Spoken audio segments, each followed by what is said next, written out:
Many organizations use Microsoft SharePoint sites for document sharing and collaboration.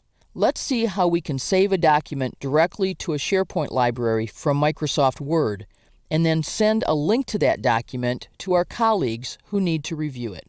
So we have our Two Trees Olive Oil draft ready to share with others, and it's ready to be reviewed by other people over the next week or so. If I mail this as an attachment, I'll need to deal with the multiple review copies of the document. But more importantly, my reviewers won't be able to see each other's changes. I'd rather post it to our team's new SharePoint site so that my reviewers can collaborate more effectively. I'm going to choose File and go Backstage, choose Save and Send, and choose Save to SharePoint. Now, this is a brand new site, so I don't have any history of saving to it. It's not listed in my Save to SharePoint list, and I'll be forced to browse for a location. When I double-click here, or when I click Save As, either event is going to open the Save As dialog box.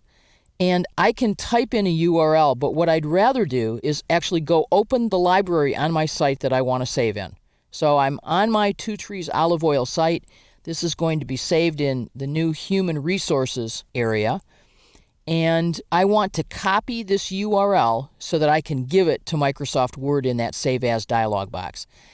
Now, I can copy the whole thing. There's something, though, that you'll get used to as you work with SharePoint, which is at the end of a URL where it says Forms, All Items.aspx. This is actually the view of the library. We don't need that part of the name, but we need all the rest of it. So I can either copy here only what I need, or I can copy the whole thing and then cut in that dialog box. It's a lot easier to copy here. So I'm just going to copy this text, return to Microsoft Word, and where it has file name, I'm going to drop in that URL and press Enter. This is going to connect to SharePoint.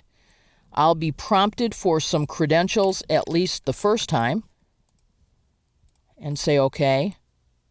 And now I am in my Human Resources library.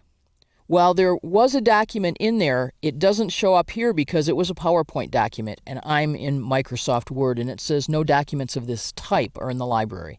So here's my document name. It's going to my SharePoint site, the Human Resources library, and I'm going to click Save. To save this document to my SharePoint site, it will be uploaded to the server, and it's there. I'm going to go back to my SharePoint site now briefly, and I'm going to refresh this library. And you'll notice here's my Two Trees Handbook posted and when it was last modified. So I can click the Open menu to see what I can do with this document. And one of my choices is to email a link to this document. So I'm going to do that. I have some other people who I'd like to have review the document.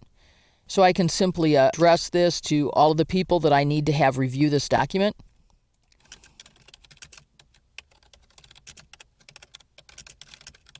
I can add any other notes that I wish, and I can send this to my reviewers. That way, they don't have another copy of the document sitting in their inbox, but as Maria and Hector and Raul go and work on the document on SharePoint, all of their changes will be kept in one place. So I can just click Send in order to send this off, and I'm all set. So by saving my document on SharePoint, instead of having 4 copies of the document roaming around and having to sort them out later when they come back, I have one consistent review being conducted by 3 people because I saved my document by going Backstage in Word 2010 and putting it on our SharePoint site.